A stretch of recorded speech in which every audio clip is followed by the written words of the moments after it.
T-minus 10 minutes from launch.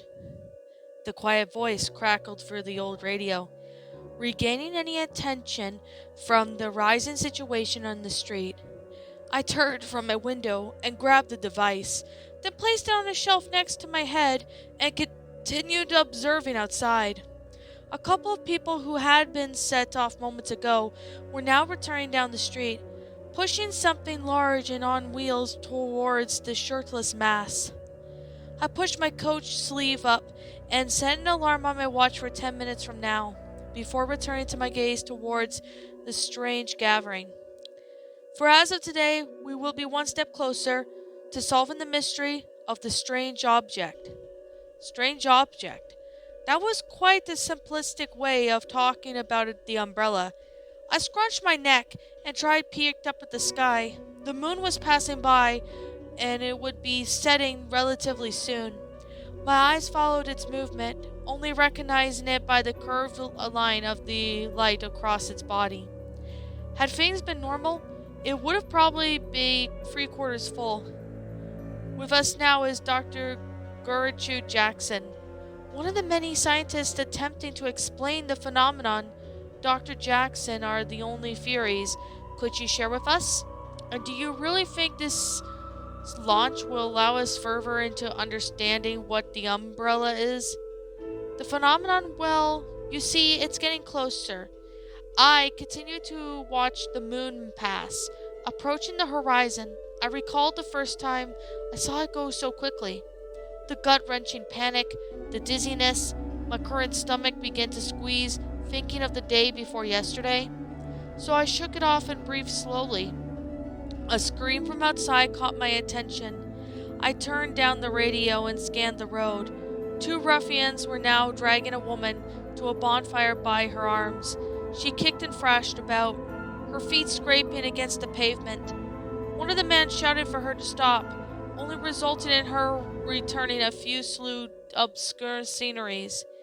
They disregarded her cries and continued on, throwing her atop a large object that they had just brought there and tying her down. In the light of the flickering the flames, I could faintly make out the object, a large wooden office desk. At this Alaus effect is related to something like a Heisenberg's uncertainty principle. In the same way, we cannot observe the electrician's speed and position at the same time. But as this is because if we are able to observe said electron, the light bouncing from our eyes would in fact slow the electron down, hence is no longer at its true speed. Some believe the sun was comparing quantum mechanics to the Umbra. They're really searching up their asses for some answers now. Maybe we are really doomed. The moon was now beginning to disappear behind the horizon of the rooftops. As it was lowered, too dead did the voices of the mob. It was hard to tell what was going on in the darkness, but as soon as a man with a large headpiece approached the desk, he too was shirtless, like the mob, and I could tell that his skin was dried crimson red. A large black circle containing a smaller circle that had drawn on its chest, a symbol of umbrella. The mob kneeled down in silence until all could heard was my radio and the faint beeping of the car alarm in the distance. My fellow servants, the man bellowed in the crowd, many have been offered to our protector in the past few hours, and stayed it has, and so we gather again at this passing hour to give it another offering, to give it strength. To get its strength, the crowd repeated. My blood chilled, and as I gritted my teeth. Fucking animals. Is this really what it is to become? The man gestured for 20 or more maniacs to approach the desk. The woman was only screaming louder, for someone to come to her rescue. I thought it was about the axe at my side, but I couldn't bring myself to go. If I went out, I'd likely end up just like her. So there I stayed, listening to Dr. Jackson drone out the events of the last 4 days. Well, Frank, as we all know, June 28th is what we thought that the total solar eclipse occurred. I pulled my sunglasses down over my eyes. keeping an eye to the east. At first we were rather confused. After all, this event defied all calculations. There wasn't any meant to be another total solar eclipse for about 7 months. But of course we didn't count on the umbrella. The start of the ring had begun to climb over the houses, and eventually in its entirety can be seen. The rainbow glow around its edges, flickering like the bonfire and moving like with the sun. The horizon glowed a faint orange, but the rest of the sky stayed dark and cold. It was a day that the Umbrian had created an artificial light. The first few times I said I hoped it wouldn't come back, and every time it did, eventually I stopped hoping. This wasn't going anywhere, and I just came to accept that. At first, everyone was rather impressed, you know. Getting to witness a solar eclipse was as long as something truly. Like 10, 15 minutes went by, and we were like, okay, this is kind of weird, but whatever. 20, 30, 40. Help me! Jesus! Somebody! Please! My head turned around towards the mob as she screamed, and I couldn't look away as the screams turned into sputtering. The chef was pulling something large through the woman's torso, causing a liquid to spray and cover him and his followers. The mob cheered. I watched in disgust as he reached for her breast and yanked out an organ. I assumed her heart. People began to panic after 2 hours. And I mean, that was when it spiked. Social media was flooded with past posts of worry, admissions of wrongdoings, confessions of love. Within those 2 hours of announcement of our doom, everyone was ready to repent. The chief cackled, raising the heart towards the Umbria, now high in the sky before the bonfire, tossing it in. May the ashes of this human being reach you, our great protector. We shall drench ourselves in her essence, so that we may carry on your wishes to the world. Less sunlight began to ruin the crops, of course. The cold finished off any that remained. The constant dark began to depress and repulse, which helped stop the panic for a little while at least. Then depression turned to anger, and anger turned to widespread rioting and violence. I mean, I understand when the world appears to be at its end. May as well do whatever, right?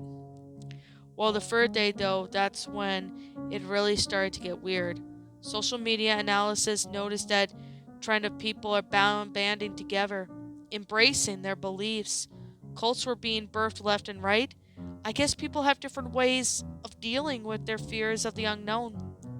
The cult then raced to her body, tearing apart the corpse part layers. I watched as them uses their tissues as cloths, washing their bodies in their still warm blood.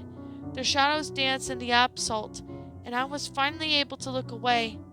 My face was burning hot in rage. That was the sixth sacrifice today. Gargles and groans creeped me out from the torso, huddled in my coat. I quickly walked away from the living room and made a haste for the bathroom. My body, however, had other plans. The contents of the meager lunch spilled into the hallway floor. I stayed there on my knees for a while, coughing and spitting out what I could while trying to catch my breath, piercing the cold air. Once I finally stood and I cleaned myself up, that's when I noticed it. The silence. Blood racing. I hurried back towards the living room. There was a thud at the front door, and it bulged at the weight of whatever was hitting it. I ran over to where I had been seated and grabbed my axe, just as the door splintered across the entrance hall. There! I knew I heard something! I turned and saw one of the cult goons charging at me with a long metal pipe in hand. I held the axe across my body defensively, blocking out any barrage of swings coming from the scrawny blood-covered freak. I knew this was life or death scenario. I always thought I could do it, but actually being there now? Oi, look at this puffer. He's even wearing them sunglasses. What are you doing, mate? You don't need those. The goon then howled whatever he just said, the funniest joke in existence. The other two chuckled as well. Approaching me slowly, one grabbed the axe handle and wrestled it from my grasp, while the other two slugged me into across the left side of my face. I started to collapse towards the floor, but I felt my arm jerk upwards, keeping me from hitting the ground completely. The cult members began to drag me out of my house, a jagged breeze finding its way through my parka and immobilized me any further. The nausea was so strong, I could barely struggle against my captor's feet, hit him in the street. The hooting had resumed, and the group seems to be calling for their chief. Hey, hey, we still got time, the goon shouted. There's still time for another. The chief turned slowly from the fire and nodded, sending the group to a frenzy. They crawled out a bit in my coat and gradually tearing it to shreds. Much like the woman before me, I heard something thud against the ground. As I was hoisted up onto the desk, I looked down to my right to see a half-mauled skeleton lying there. My strength was returning. My brain was kicking back to action. I had to escape. I pulled and twisted from the cult's grip, but their bindings were too strong. Let me go, you fucking lunatics! You're all sick, you! Finally, the chief approached me, his body in the shadow of the great fire behind him. Reached into the side and drew a large survival knife, gripped my shirt and slashed it down the center, exposing my bare chest to the icy atmosphere. Fortune smiles upon us, Berivan, he exclaimed.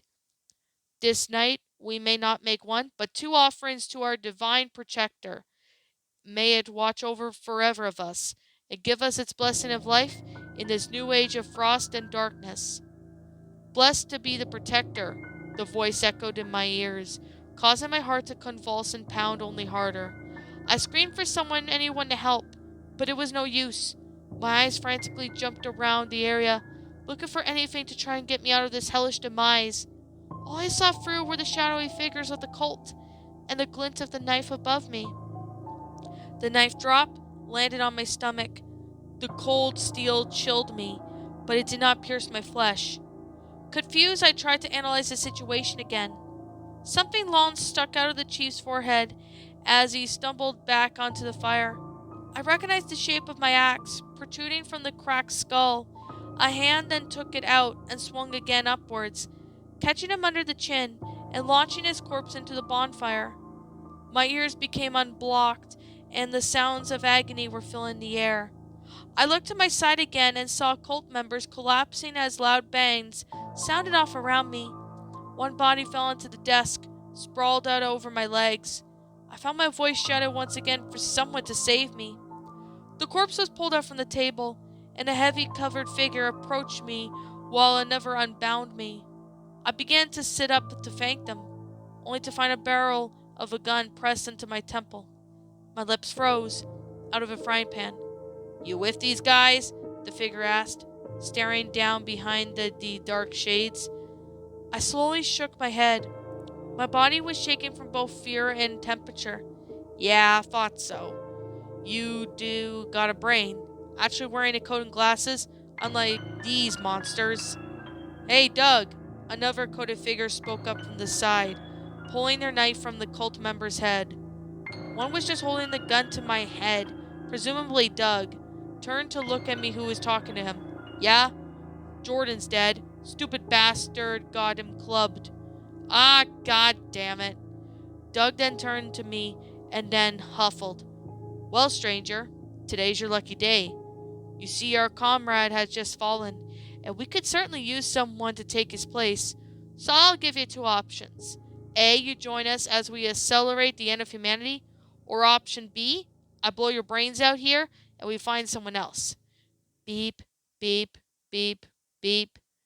My watch sounded off. I looked at the sky and a small vapor trail was traveling across the stairs, heading straight for the Umbra. I paused, watching a rocket advance, fleeting in the eclipse. The rest of the group did so as I did as well. Watching those little blinking lights, one sat standing amongst a pile of corpses.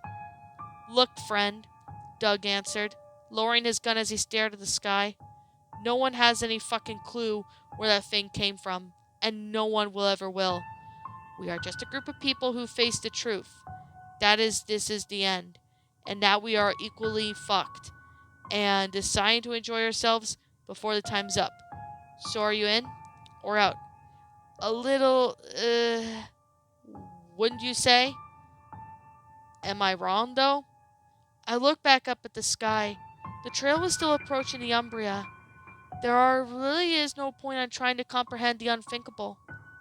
I slowly stood up, taking the survival knife from the table and pulling my torn coat back on.